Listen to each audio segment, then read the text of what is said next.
Trump reality is focusing minds on the choices available to Britain.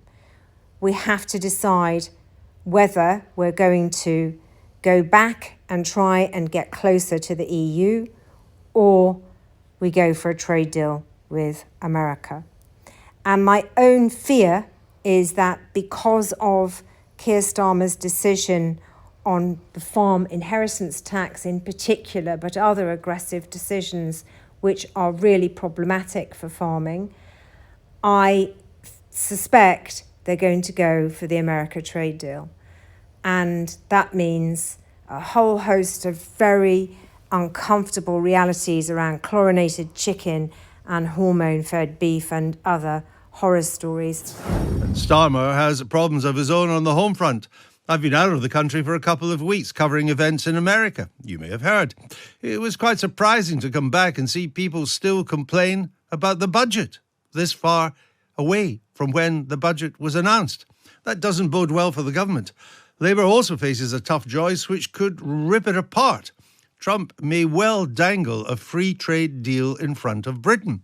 That might mean we'd avoid some of the tariffs the president-elect is planning. But the price would be that Britain becomes more aligned with America when it comes to rules and regulations rather than Europe. Yet Labour has made it clear it wants to be more closely aligned with the EU. Cannot do both. A choice will have to be made. Just another headache for the government as we head into the winter. This new Labour government have decided to unleash a very aggressive assault on our farms and our rural areas in particular. But it's also everyone's food, and we are all what we eat. So we do need to know what they're going to replace our British food with. Joining me is Liz Webster, founder of Save British Farming. Liz, you got a job on your hands? Oh, yeah, for sure. Yes, it was always a big ask, but it's certainly got a lot bigger now. Yeah. Well, how do you react, Liz, to the fact that this has been announced by the government? They would argue that they are trying to tackle, people with vast tracts of land from trying to avoid inheritance tax. The intention, as with all of these things, was sound. The reality is, though, that farmers up and down the lands are up in arms about it. Yeah, I've never known farmers as angry as they are, and rural people. I mean, locally in my community, they're coming up on the 19th, the pub owner and local people who don't farm because they're so upset by what's going on. But the issue is really that instead of focusing on individual farms, everybody needs to think about their food. And the reason that farmers are thinking about targeting food supplies is to try and get people to think about your food and who provides it. Ultimately, the tax avoidance of companies like Amazon have been forgotten. You know, there are organisations that focus on what Amazon is doing to the country and how that impacts our public finances, whereas actually the family farm system has been protected since 1992 and the Maastricht Treaty, which actually hedges against monopolisation. So to introduce it now as well, when Keir Starmer went to the NFU conference earlier this year and empathised with the tragedy of losing a family farm and promised he'd never do it. So everyone's angry with Boris Johnson's lies. From our perspective, we're really angry with Keir Starmer coming to our conference and lying to us. And that's why farmers are really more angry than ever. There's been no timetable to get used to this either. If they'd introduced it slowly so it could be hedged against, then that'd be fine. But then you sort of look at how much they're going to raise. It's actually minuscule, and it's really going to favour big corporations that want to come in and buy up land for other purposes, more factory farming, all of the rest of it, and develop the land and ensure more imports from the other side of the world, which are disastrous for climate change. So none of it makes any sense for Labour, and they really need to think again. Farmers won't back down. They've had enough. I mean, this is the straw that has broken the back, and it will just continue to ramp up. It's going to go nice and slowly to begin with. It'll be polite, but it'll continue to get worse. Added to which, there's food shortages coming anyway because of the flooding in Spain. We're heavily reliant on Spain and Morocco for fresh foods in the winter. The previous government didn't help keep our lettuce greenhouses open, and peppers and tomatoes for winter supplies. So this winter, we're going to be facing really, really bad shortages of things like satsumas, lettuce, tomatoes, peppers, etc., etc. So that's without the farmers kicking off. This is a very, very concerning picture that you're painting here, and a very important one. But it's not just about the food. It's also about sewage as well, isn't it? Because a lot of people will not be aware, and I must say I had missed this myself, that farmers take about 3.6 million tonnes of sewage from water companies every year in this country after it's been treated and the water has been removed. Sorry if you're having a Sunday roast, apologies for conjuring up this image. But it's actually a very good fertiliser. Now, if they're not going to be taking that, you've also got issues in relation to the water and sewage system in this country too. Yes, it's a battle that, as I said, the government won't be able to win because farmers have got nothing to lose. They'll keep throwing action at them.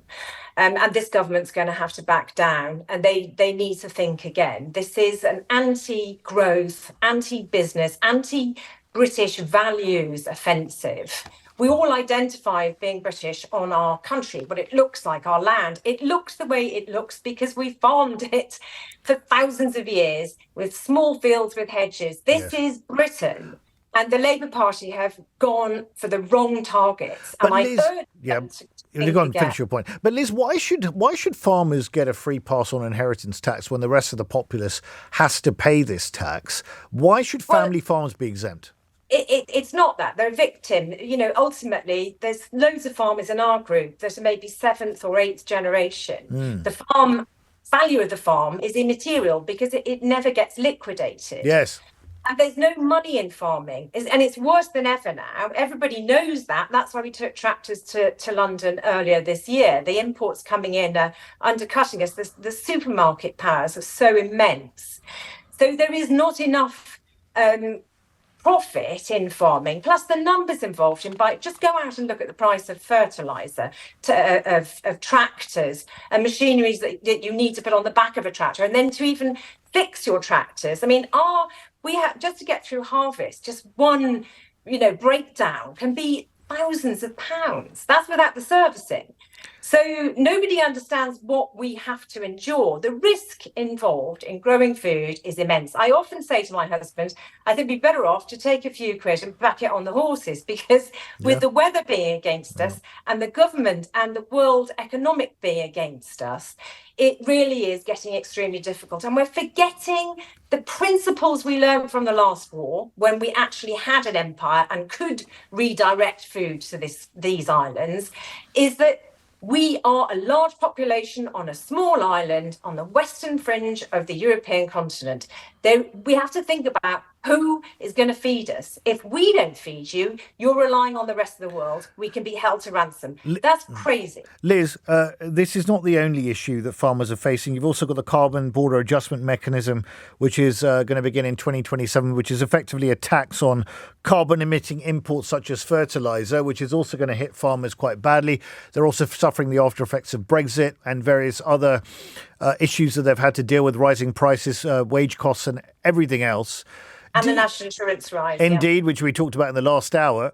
Do you think that this Labour government understands rural communities and the farming community?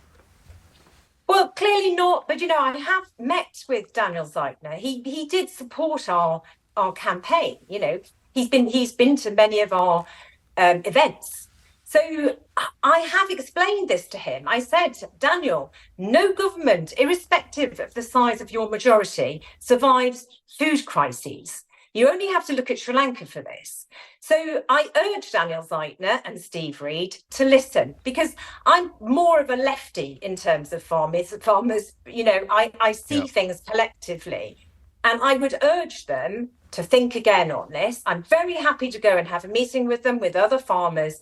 But ultimately, what I would say to the public is, This is about your food and your public health and our identity as British people. So please get behind your farmers and do what you can, write to your MPs, particularly if they're Labour, and really ask them not to do this offensive on our beautiful countryside and our fantastic British food. Thank you very much indeed, Liz. That was Liz Webster, founder of Save British Farming there. Good afternoon. Speak to you, surprisingly enough, from the hedge. Now, we've laid a lot of hedge. That's what our job is. And we rely upon our customer base, which is wholly farming. I've written an article in The Critic. I don't usually write for their online bit, but I have this time, because we're in trouble, not just farming. All of us who rely upon agriculture for our incomes. Because Rachel Reeves hasn't just attacked inheritance tax, she's attacked a number of things, and one buried away in there is a thing called BPS. She slashed that, and what that's done is that's reduced hugely, by 89%, the liquidity in the rural community, all in the one-up, which affects my business. If you affect my business, you affect wildlife, because we do the environmental bit around the edges of fields where the farmers are growing your field, and that bit I'm working on this green pleasant bit.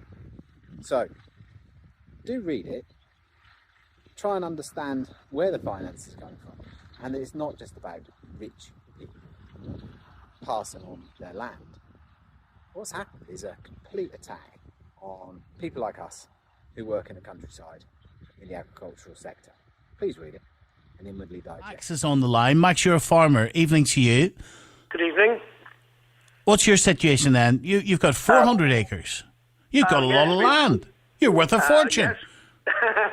Well, it's a family farm. I farm in partnership with my parents, who are in their 80s now. We've had a pretty active succession plan going on, and I'm in my mid-50s, and my son has just come over from university and come to join us in the family farm. So, yeah, we have a lot of land, but we have a dairy herd. We're a very productive business. We're quite diversified, and we're looking to invest for future generations. So you have no problem paying tax then, no? No, I think we have no problem paying tax. Well, yes, when we're profitable or when we make changes to the business, we should pay tax. I think this particular tax is a bad tax, and it's being badly implemented. What would be a better way of implementing it? Well, I'm a farmer, not a tax expert, but I do think that where businesses such as farming, and it isn't just farming, as one of your previous speakers said, this affects all small and medium-sized businesses, and I think that's probably got missed a bit, actually, in the last week or so since the budget. But when businesses are passed down from generation to generation, they continue. That allows farmers or other businesses to invest in those businesses, and that's good for the economy in general. I think when farms are sold or businesses are sold, then there should be tax, and there is tax, and it's called capital gains tax, and that is levied. But by what we do on our farm and other businesses do, because we're investing, we're helping growth and productivity in the economy, and I think that's the implication of this tax is going to make people less or more risk adverse, less willing to take risk because of the potential for tax to come at an uncertain time. Vicky Price is with us tonight, economic advisor at the Centre for Economic and Business. Somebody described what's happening to farming in this country as ethnic cleansing. That's a strong thing to say, but it sort of is happening. The government is trying really to drive farmers off their land. People want the countryside to look like it does, and it's farmers who made it look like that. And I wonder what the countryside would look like if there was no farming here. In 5 years, the subsidies, the grants are stopping. So farms have to think of new ways of making money. They have to. Now, once you compress the incentives from the top down and say it doesn't matter how much you earn, I'm going to take the lion's share away from you, then they say, all right, I'm no longer going to do the lion's part. and then they stop creating the extra wealth, which would both benefit them and benefit society as a whole. Once they stop doing that, they don't benefit, then there aren't any extra taxes to improve the schools or the social services. Now, do you see there is some point in some societies in a degree of redistribution, but once it becomes a depression on incentive to get on by your own effort, then you're denying all people the means of increasing the wealth of our people individually and as a whole. Sure. And you just become, as we have become, you're making the a point. stagnant That's right. society. You're making